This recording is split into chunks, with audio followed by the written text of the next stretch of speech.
Good afternoon, welcome back to Trap Lines and Inlines. I've gathered some really incredible footage of a pack of wolves here that has been hanging around my cabin for about 2 weeks here now. I knew they were close, I didn't know they were this close. This next clip you're going to see here was taken with this very camera. It's actually filming us right now. Starts off here with a female by the looks of it. Looks like a mature wolf here.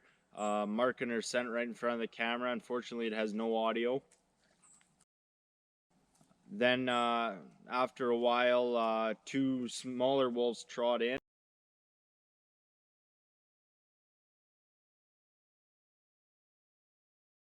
And then finally, this here monster wolf trots in, and this is one big wolf. Funny, like later on here, later on that same night, I was staying at the cabin, of course. At 11 o'clock that night, I got woke up by that same pack of wolves howling, but at that time, they were a little further off.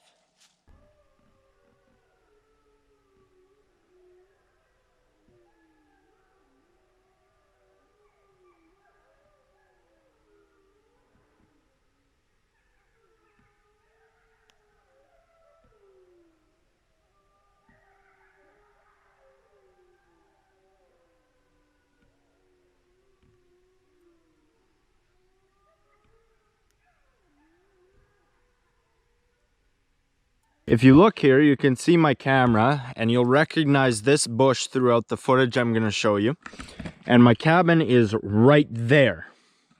So these wolves were coming downwards. This camera is angled off here, so you can see them coming down the trail, which likely means they came right past my cabin. Big wolf in this footage that comes in at the end is a wolf I know all too well. He is a monstrous sized animal. I've yet to have any encounters with him, but I have seen his tracks all over the place. It was about 2 weeks ago where I posted to Facebook on the page of a massive wolf track, absolutely massive, and it's recognizable because of the size, and I've seen it over the course of the last couple of years here around. It's kind of a you'll know it when you see it type deal. And this wolf, he eluded me big time this last trapping season. There's no doubt about that. The camera seems to start late and finishes with the wolf in frame, so there could very well have been more wolves in that pack. And here's a coyote standing in the exact same position as all of those wolves did, and you can just see the obvious difference in size. Like, this looks to be like your average mature coyote, and it just looks like a mouse in comparison.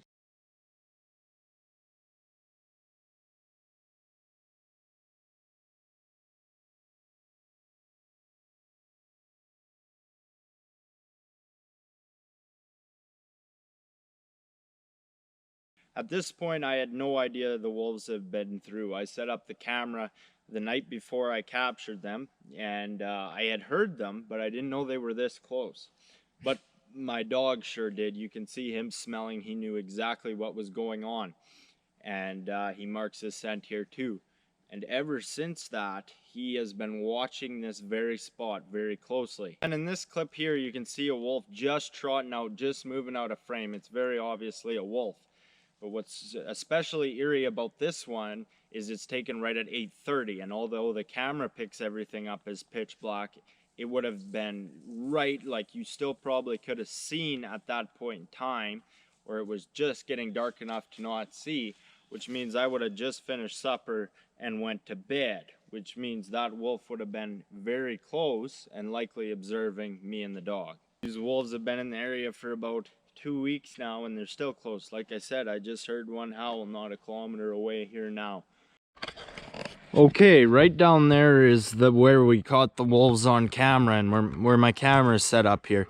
And this stuff is just absolutely miserably thick, and there's a great ridge here. It wouldn't be fun to travel for any creature. But I'm very well aware, I'm almost certain that those wolves came down right up this trail, and that last one trotted straight up this trail and right up through here, right past my cabin.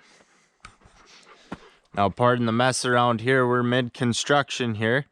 This isn't just some weekend getaway. This is where I live. Biggest question I get asked on this here YouTube thing is, aren't you worried about the bears and the wolves and whatnot, and coexisting with them? Yeah, and the simple answer is no. It never really actually bothers me. You walking down a trail and a bear is right in front of you, you're like, holy, but I've been doing it so long. I've been in the bush for so long, hunting, trapping since 12 and whatever else. And I've always loved being outdoors. So I've spent a great deal of time by myself out in the bush since I was just a little guy. So no, it doesn't really bother me. There comes a point where you nearly expect to see a bear or wolf. You just know. And living in the bush, man, you're always listening and watching. You become in tune with nature. You're so in touch. Any rustle in the leaves or any damn squirrel running and jumping around here, you kind of got to check it out. The dog will tell me if it's something serious. If it's a squirrel, he doesn't pay any attention. If it's a bear, he's growling all right. There's something going on right over there.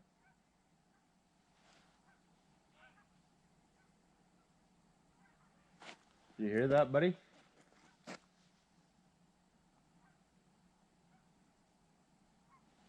Fucking sakes, can't even shoot one video without some trying to fucking eat me.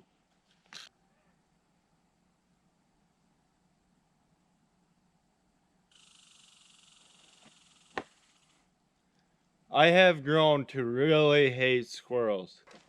A lot of people think that the wolves they just completely avoid humans and human interaction, terrified of human scent, but this evidently proves to be a counterexample. Like, I'm living out here. You cannot get any more scent one place, and dogs around here, which might not actually help, but I got all my stuff out here.